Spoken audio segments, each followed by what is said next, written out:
Hello friends, আমার নতুন একটি মিনি ব্লগে তোমাদের সবাইকে জানাচ্ছি ওয়েলকাম। তো দেখতেই পাচ্ছ আমি আজকে ছাদে আছি। তো এই যে ছাদে এই ড্রাগন গাছটার জন্য এই যে দেখতে পাচ্ছ লাঠিতে যেটা বানিয়েছি আমরা, এটা রেডি করছিলাম আমরা দুজনে।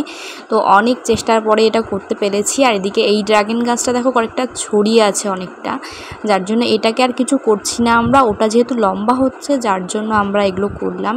আর এই যে দেখো আমাদের গোলাপ ফুল গাছে দুটো গোলাপ হয়েছে। আর এইটা ঠিক মনে পড়ছে না কি গাছ। আর এই কাগজের ফুল গাছগুলোর কালেকশান তো আমার হাজব্যান্ড প্রচুর করে রেখেছে, শুধু ফুলগুলো হলে তোমাদের সাথে শেয়ার করব। আর ওই হোয়াইট কালারটা নতুন এনেছে, যার জন্য তোমাদেরকে দেখিয়ে দিলাম। আর এদিকে দেখতে পাচ্ছ কত গাঁদা ফুলের চারা হয়েছে। আর এই যে এখান থেকে আমার হাজব্যান্ড এই যে ছোট ছোট যেই ড্রাগন গাছের চারাগুলো বেরিয়েছিল সেগুলো এখান থেকে তুলে নিয়ে গিয়ে ওইটার পাশে গিয়ে লাগাচ্ছে। তো এই যে এখানে এখন লাগিয়ে দিচ্ছে গাছগুলো, যেহেতু চারি সাইডটা হবে।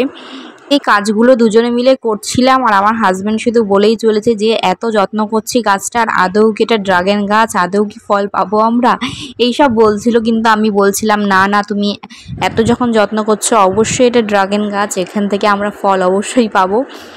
তো এইসবই বলা চলছিল আমাদের দুজনের মধ্যে। আর এদিকে দেখো আমাদের পুঁই শাক গাছও হয়েছে কিন্তু ছাদে। তো ওই দেখতে পাচ্ছি আপনা আপনি হয়ে গেছে। তো এই সবেদা গাছ থেকে পাশ থেকে দেখছি হয়ে গেছে পুঁই শাক গাছ। আর দেখো কদিন আগে না তুলসী গাছ একটাও ছিল না, ভীষণ মনটা খারাপ লাগতো যে গোপালে তুলসী পাতা দেবো কী করে। কিন্তু দেখো এখন চারিদিকে শুধু তুলসী গাছ আর তুলসী গাছ, প্রচুর তুলসী গাছের চারা বেরিয়েছে এবার। তো ভীষণ ভালো লাগছে।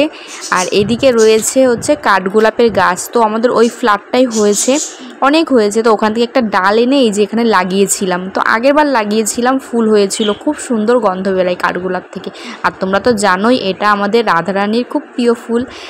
তো চলো, অনেক কথা হলো, এবার ব্লগটা এন্ড করছি। মিনি ব্লগটি ভালো লেগে থাকলে কিন্তু প্লিজ একটা লাইক করে দিও।